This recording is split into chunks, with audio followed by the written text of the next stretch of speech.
नमो तस्य भगवतो अरहतो सम्मा संबुद्धस्स. श्रद्धावान उपासक उपासिका, पुन्हा एकदा आपल्या सगळ्यांचं धम्मसंघांच्या या नवीन व्हिडिओमध्ये मी आपल्या सगळ्यांचं स्वागत करतो. आज आपण एक खूप नवीन सुत्त बघणार आहोत, जे आपण ब्राह्मण संयुक्तामधल्या काही सुत्त बघत आहोत, जटासुत्त. बरेच लोकांनी हे सुत्त ऐकलं असेल, वाचलं असेल, ही स्टोरी पण ऐकली असेल. पण आज फक्त आपण एक सुत्त नाही बघणार आहोत, तर आपण ह्या सुत्तामुळे पुढे काहीतरी महत्त्वाच्या घटना झाल्यात नंतर, आणि आज आपल्याकडे खूप छान असं गंभीर असं एक पुस्तक आहे, ग्रंथ आहे, त्याच्याबद्दल पण आपण माहिती बघूया.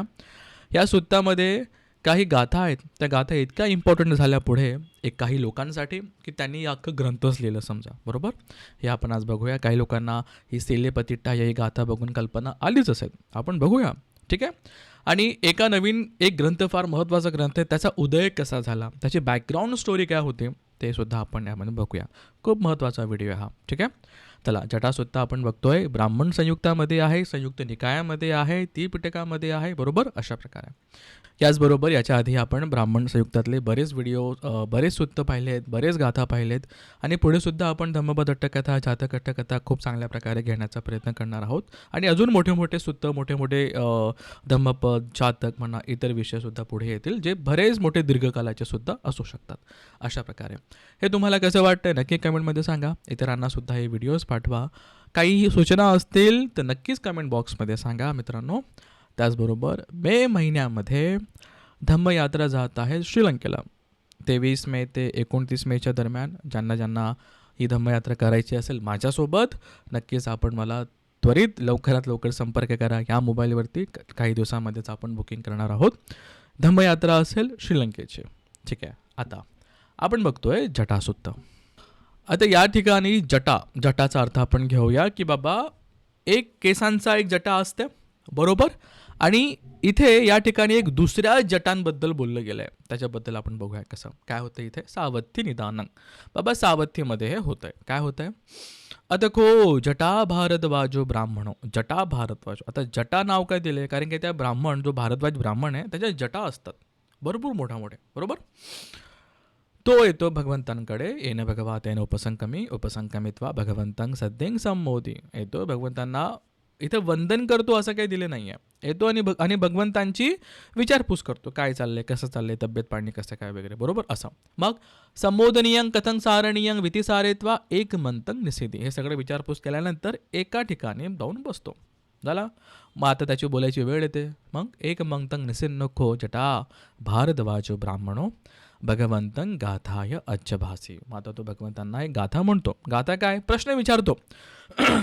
आणि हा प्रश्न इतका जटिल आहे, तुम्ही बघा. आणि बुद्ध याच्यावरती कसं उत्तर देतात, भगवंत कसं उत्तर देतात, आणि त्याला 1-2 लाईनमध्ये त्याला शांत करतात. बघा कसं, काय प्रश्न आहे, इतका टेक्निकल प्रश्न आहे हा. कसा, अंतो जटा बही जटा जटाय जटितापजा. अंतो जटा बही जटा जटाय जटितापजा तं तं गौतम पुच्छामी को इमंग वि जटये जटन्ते. बघा, इथे गौतम शब्द वापरला आहे. ते बुद्धांना भगवंत, बुद्ध असं काही बोलत नाही आहे, फक्त नावाने हाक मारताय समजा. अशा प्रकारे वादविवाद करायला झाला आहे की बुद्धांना हे आपण कठीण प्रश्न विचारून बघू, त्यांना जमतंय का. पण करुणामय बुद्ध असं उत्तर देतील की सगळं जो इगो असेल, मान असेल, त्याचा शांत होऊन जाईल आणि बुद्धांचा धम्म समजायला सुरू होऊन जाईल. याचा अर्थ काय बघू आपण. अंतो जटा, अंत म्हणजे भीतरमध्ये, ओके. आतमध्ये बरेच जटा आहेत. जटा काय, आपण हुक्स बांधून ठेवले, एकामध्ये अटॅचमेंट म्हणू, आसवांचे हुक्स म्हणू, ठीक आहे. हुक्स बांधून ठेवले, अटॅचमेंट आहे, आसक्ती आहे, खूप अंतोजटा आहे. बहिजटा, बाहेरील गोष्टींबद्दल अटॅचमेंट असेल, काहीतरी असेल, बरोबर. मग त्याला आपण कामाभावाबद्दल बोलूया किंवा कामछंदाबद्दल बोलूया, इतर गोष्टीबद्दल बोलूया, बरोबर. खूप हुक्स बांधून ठेवले, स्वतःला जकडून ठेवलं आहे आसक्तीमध्ये, आसवांमध्ये, अविद्येमध्ये, आतसुद्धा आणि बाहेरसुद्धा. आणि ही जी पूर्ण प्रजा आहे, ही पूर्ण प्रजा आहे, जे लोक आहेत, जटाय जटिता, आणि हे सगळे गुंतलेले आहेत एकमेकांमध्ये म्हणा किंवा स्वतःमध्ये भरपूर गुंतलेले आहेत, बरोबर. म्हणजे त्रासामध्ये, दुःखामध्ये. मग तंग तंग गौतम पुच्छामी, हे गौतम मी तुम्हाला विचारतो, को इमंग वि जटये जटंते, की कोण आहे, को इमंग कोण आहे जो ह्या जटांना मोकळं करेल, सुरळीत करेल, बरोबर, डिस्टँगल करेल, बरोबर. अशा प्रकारे की बाबा आतमध्ये जटा आहेत, बाहेर जटा आहेत, बरोबर. सगळी प्रजा ही पूर्ण जटांमध्ये पूर्ण जटिल आहे, बांधली गेलेली आहे, अडकलेली आहेत. तर मी तुम्हाला विचारतो गौतम की कोण आहे की जो ह्या जटांना मोकळं करेल, सुरळीत करेल, बरोबर, डिस्टँगल करेल समजा. माता म्हणते, माता भगवंत उत्तर देतात, काय म्हणतात? सीले पतिठाय नरो सपंयो, सीले पतिठाय नरो सपंयो. आता धम्म काय? सील समाधी पय्या, बस. सीले पतिठाय, जो व्यक्ती कुठला आहे? सपंयो, पय्यो त्याला आपण अर्थ असा घेऊया की जो सत्सद विवेक बुद्धी आहे त्याला, आणि तो शीलामध्ये चांगल्या प्रकारे प्रतिष्ठित आहे. शील काय? पंचशील, अठ्ठशील, दसशील समजा, बरोबर. जो शीलामध्ये प्रतिष्ठित आहे, बरोबर, खूप चांगल्या प्रकारे अखंडित त्याचं शील आहे. पतिठाय नरो सपय्यो, फक्त शील नाही आहे तर सपय्यो आहे, म्हणजे त्याचं शील पण स्ट्रॉंग आहे, समाधी पण स्ट्रॉंग आहे, तो पय्येचा अभ्यास पण करतोय, अनित्य दुःख अनत्य त्याला समजतंय, असा त्याला आपण सपय्यो म्हणूया. फक्त तासभर ध्यान साधना करतो म्हणजे विपश्यनालय असं नाही की ज्याला अनिच्छ अनत्य, बरोबर, दुःख या ती लक्षणं चांगल्या प्रकारे समजायला लागलेत, बरोबर, अनुभव करायला लागले, तो सपय्यो चित्तं पय्यंच भावयं, की चित्ताला पय्येची भावना करतोय, तेच अनिच्छ दुःख अनत्य त्याची भावना करतोय, बरोबर. आणि आतापी, आतापी येतो म्हणजे कसं? तत्पर आहे, आळशी नाही आहे, आळशीच्या एकदम विरुद्ध तत्पर आहे. निपको, निपुण आहे, आतापी आहे, निपुण आहे, तत्पर आहे. भिक्खू, आता भिक्खू शब्द वापरलाय तो उपासक सुद्धा असू शकतो, भिक्खू. तोच व्यक्ती समजा सो इमंग विजटये जटन, की जो व्यक्ती शिलामध्ये प्रतिष्ठित आहे, नर म्हणजे व्यक्तीसाठी तो व्यक्ती जो शिलामध्ये प्रतिष्ठित आहे, सपय्यो आहे, त्याला बुद्धी आहे, त्याला सत्सद विवेक बुद्धी आहे, त्याचबरोबर तो पय्येचा अभ्यास करतोय, म्हणजे त्याचा शिलाचा अभ्यास झालाय, करतोय, समाधीचा पण अभ्यास झालाय, समाधी पण झालाय, आता विपश्यना खूप चांगल्या प्रकारे करतोय म्हणून पय्येचा अभ्यास करतोय, भावयं, पय्येची भावना करतोय. आतापी, जो तत्पर आहे. निपको, निपुण आहे, बरोबर, क्लेवर आहे, खूप क्लेवर आहे, खूप निपुण आहे. भिक्खू किंवा उपासक किंवा गृहस्थ, ओके. सो इमंग, तोच ह्या जटांना खूप चांगल्या प्रकारे विजटयां, विजटयां, जट आणि विजटया, त्याला तो मोकळं करेल, त्याला तो मोकळं करेल. शीलामध्ये प्रतिष्ठित पय्येचा भावना करणारा जो निपुण आहे, तत्पर आहे, हाच व्यक्ती या सगळ्या जटांना मोकळं करू शकतो. मग पुढे म्हणतात, काय म्हणतात बुद्ध?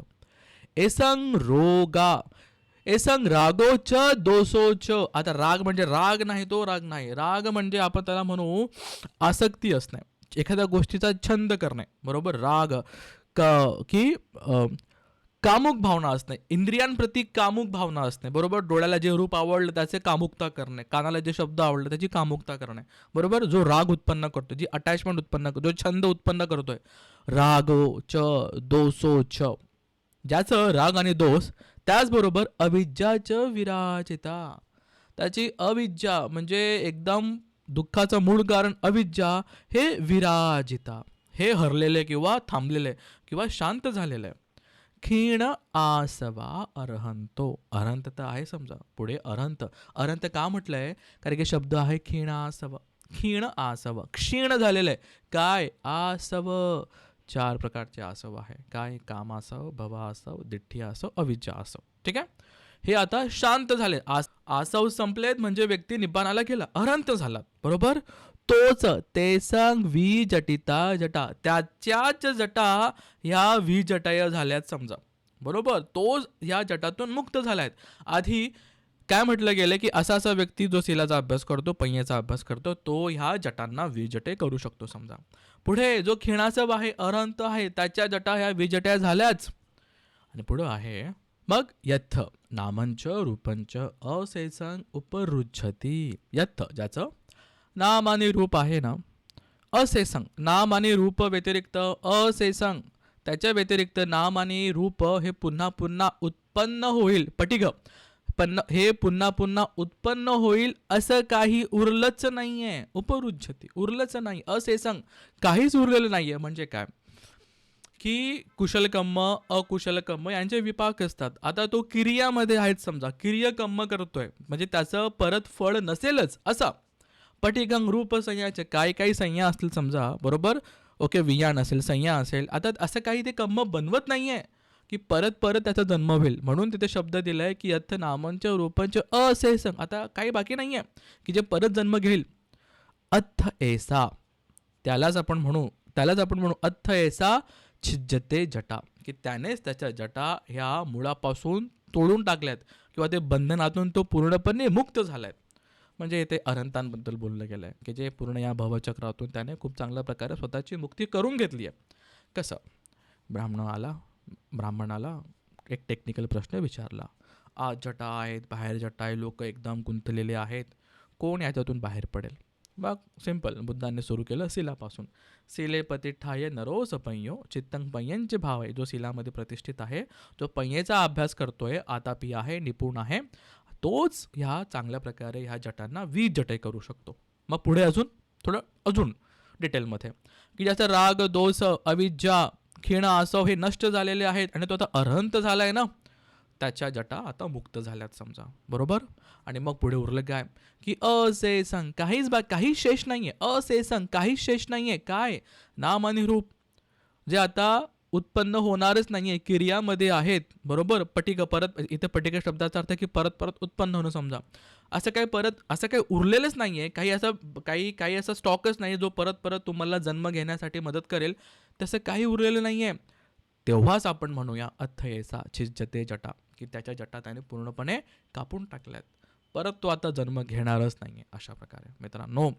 आणि ह्या 3 गाथा बोलल्यानंतर एवं भूते जटा भारद्वाजो भगवंतं घेते वोच अभिकंतं भो गौतम, की साधुवादे खूप खूप धन्यवाद साधू. तुम्ही जसं काही अंधारामध्ये प्रकाश आणला, झाकलेलं तुम्ही सरळ केलं, वेगवेगळ्या उपमा आपण मागे पण पाहिल्या तशाच दिल्या. आणि कालांतराने तो तेव्हाच म्हणतो की तुम्ही मला संघामध्ये सामील करा. मग ते संघामध्ये येतात, खूप चांगल्या प्रकारे अभ्यास करून, समत विपश्यनेचा अभ्यास करून कालांतराने अय्यतरोच पण आयस्मा भारद्वाजो अरहंतांग अहोसी. आणि कालांतराने ते धम्माचा अभ्यास करत असताना अरहंत पदापर्यंत जाऊन पोचतात. त्यांचं नाव या ठिकाणी दिले जटा भारद्वाजो ब्राह्मणो. मित्रांनो, हे तर आहे जटासुत्त. की जटा नाव काय दिलं? कारण की जटाबद्दल बोललं गेलं. जटा या ठिकाणी एक सिमिली आहे, उपमा आहे, की कसं लोक एकमेकांना किंवा स्वतःमध्ये गुंतलेले असतात, बाहेर गुंतलेले असतात. जे बंधनं बांधून ठेवली, हुक्स बांधून ठेवली, आसक्तीचे, रागाचे, मोहाचे, द्वेषाचे, बरोबर, जे पुन्हा पुन्हा आपल्याला जन्म घेण्यासाठी प्रवृत्त करतात, कारणीभूत असतात, बरोबर. मग बुद्धांनी उत्तर दिलं. आता जटासुत्त झाल्यानंतर ही जी गाथा आहे, अंतोजटा बहिजटा सेले पतिठाय नरोसपयो. मग हे पुढे इतिहासामध्ये इतके महत्त्वपूर्ण काय ते आपण बघूया. काय होतं आता की कालांतराने, आता जसं काही ज्यांना माहिती असेल थोडक्यात, त्रिपिटक मग लंकेमध्ये गेलं, इतर देशांमध्ये गेलं. त्रिपिटकासोबत अट्टकथा पण गेल्या. मग एक काळ असा आला की भारतामध्ये अट्टकथा नव्हत्याच. मग एक खूप मोठे स्कॉलर होऊन गेले, बनते बुद्धघोष जातात लंकेला गेल्यानंतर ते म्हणतात, त्यांना विनंती करतात की भंतेजी, आम्हाला तुम्ही अट्टकथा द्या. पण अट्टकथा होत्या सिंहलीमध्ये. मग ते पालीमध्ये कसं करायचं? बाबा कोणीतरी स्कॉलर पाहिजे ना, की जो सिंहलीतून पालीमध्ये ट्रान्सलेट करेल आणि बरोबर करेल, कुठलीही भेसळ न करता. मग कसं ओळखायचं? तर हा तो फोटो आहे समजा, बरोबर. त्याच्या आधी आपण हा बघूया की बाबा हा जो ग्रंथ आहे विशुद्धिमग्ग, भरपूर महत्त्वाचा ग्रंथ, खूप महत्त्वाचा ग्रंथ, की जो म्हणजे धम्माचा अभ्यास करत असताना खूप मदतगार आहे. विशुद्धिमग्ग, बरोबर. एक हा लिहिला बुद्धघोषांनी. कसा लिहिला? लंकेला गेले, विनंती केली की मला तुम्ही अट्टकथा द्या, मला अट्टकथा ट्रान्सलेट करायची आहे पालीमध्ये, बरोबर. पण भंते म्हणतील तिथे, मेन म्हणते की आम्ही तुम्हाला कसं देऊ? आम्ही तुमची परीक्षा घेऊ. ठीक आहे, घ्या परीक्षा. मग त्यांनी प्रश्न विचारला की ह्या गाथेचं स्पष्टीकरण द्या. काय प्रश्न विचारला? अंतजटा बहिजटा जटाय जटिता पजा तंग गौतम पुच्छामी को इमंग वी जट जटंती. त्याचं उत्तर काय? सेले पतिटा नरसपयो. पण या 3 गाथा एक्सप्लेन करायला काय झालं? भंते बुद्धघोष यांनी पहिल्या रात्री त्याचं उत्तर लिहायला सुरू केलं, बरोबर. लिहिलं. भरपूर लिहून काढलं रात्रभरामध्ये आणि सकाळी ते संघाला सादर करतील. काय होतं, रात्री एक देवता येतो आणि ते पुस्तक घेऊन पळून जातो. ही झाली पहिली रात्र. दुसऱ्या दिवशी पण परत चांगल्या प्रकारे बुद्धघोष तेच लिहितात. ओके. परत दुसऱ्या रात्री देवता येतो, पुस्तक घेऊन पळून जातो, चोरी करून जातो. तिसऱ्या रात्री पण तसंच होतं, बरोबर. आणि मग कालांतराने जेव्हा तिसऱ्या रात्रीनंतर जे देवता येऊन समजा त्या जे पुस्तक आहे ते पुस्तक सादर केल्यानंतर असं कळतं, अरे हे तिघं पुस्तक तंतोतंत एकदम बरोबर आहेत, कुठल्याही चुका नाही आहे, कुठलीही याच्यामध्ये आपल्याला कमतरता दिसत नाही आहे, आढळत नाही आहे. असा हा स्कॉलर व्यक्ती आहे बुद्धघोष. नक्कीच हे स्कॉलर आहेत, यांना धम्माची जाण आहे, ज्ञान आहे. हे नक्कीच त्रिपिटकाचे जे अट्टकथा आहे याला पुढे अनुवाद करू शकतील सिंहलेतून पालीमध्ये, बरोबर. जो त्यांनी ग्रंथ रात्रभरामध्ये लिहिला, त्याच्या 3 कॉपीज लिहिल्या समजा रोज रात्री, असे 3 दिवस तोच ग्रंथ मित्रांनो हा आहे आपला विशुद्धीमग्ग, बरोबर. हाच ग्रंथ आहे विशुद्धीमग्ग, जो खूप चांगल्या प्रकारे शीलाबद्दल, समाधीबद्दल, पंयेबद्दल बोलतो. तुम्हाला धुतांग वाचायचं याच्यामध्ये आहे, तुम्हाला कम्बठान वाचायचे याच्यामध्ये आहेत, तुम्हाला ब्रह्मविहार वाचायचे आहेत याच्यामध्ये आहेत, बरंच काही आहे, डिटेलमध्ये आहे. खूप महत्त्वाचा ग्रंथ आहे, ठीक आहे. तर विशुद्धीमग्ग लिहिला बनते बुद्धघोष याने लिहिला, ओके. आणि अट्टकथा ह्या ट्रान्सलेट केल्या, अनुवाद केल्या, बरोबर. आता लिहिला बुद्धघोष बनते यांनी, बरोबर. आता खूप महत्त्वाचं आहे, आपल्याकडे असलं पाहिजे. थोडा टेक्निकल आहे, थोडा हायर, थोडा एक ॲडव्हान्स, एक लेवलवरती जातो, अशा प्रकारे ग्रंथ आहे. ह्या एका सुत्तामधून आपल्याला ही इतर माहितीसुद्धा मिळाली. या व्हिडिओपुरता इतकं सांगणं फार गरजेचं होतं आणि इतर माहितीसुद्धा मिळाली. ज्यांना ज्यांना या पुस्तकाबद्दल माहिती होती तर खूप चांगली गोष्ट आहे. या सुत्ताबद्दल माहिती होती तर खूपच चांगली गोष्ट आहे, अभिनंदन. ज्यांना माहिती नव्हतं, आज एक नवीन विषय माहिती मिळाला आहे, बरोबर. खूप छान पुस्तक आहे. जसा जसा अभ्यास होत जाईल हे पुस्तक आपल्याकडे आल्यानंतर खूप ज्ञानामध्ये, अभ्यासामध्ये भर पडेल मित्रांनो. अशा प्रकारे हे होतं जटासुत्त. सुत्त कसं वाटलं सांगा कमेंटमध्ये. इथपर्यंत हा व्हिडिओ कोण बघत आलेला आहे कमेंटमध्ये सांगा, अनुमोदन करा, साधू लिहा, बघू द्या कोण आहे ते श्रद्धावान जो पूर्ण व्हिडिओ इथपर्यंत बघत आलेले आहेत, बरोबर. ह्या कुशल कर्माचं अनुमोदन करा. नक्कीच हे छोटे प्रयत्न आहे तुमच्या पारामी, माझ्या पारामी पूर्ण होण्यासाठी. बुद्ध धम्म संघाचा आशीर्वाद, गुरुजनांचा आशीर्वाद, कल्याण मित्रांचा अनुमोदन नक्कीच ह्या कार्यामध्ये असो. आपण सगळे या ठिकाणी आलात, आपण छान प्रकारे धम्माचं श्रवण करतोय. जे पुण्य आपण या ठिकाणी कमवतोय मित्रांनो, हे आपण सगळ्यांसोबत शेअर करूया. या पुण्याच्या प्रतापाने तुमचं, माझं, आपलं सगळ्यांचं मंगल हो, पारामी पूर्ण हो. तुम्हाला मला अरहंतांचे दर्शन हो, बुद्धांचे दर्शन हो, तुम्हाला मला निब्बाण सुख लाभो. साधू साधू साधू साधू साधू.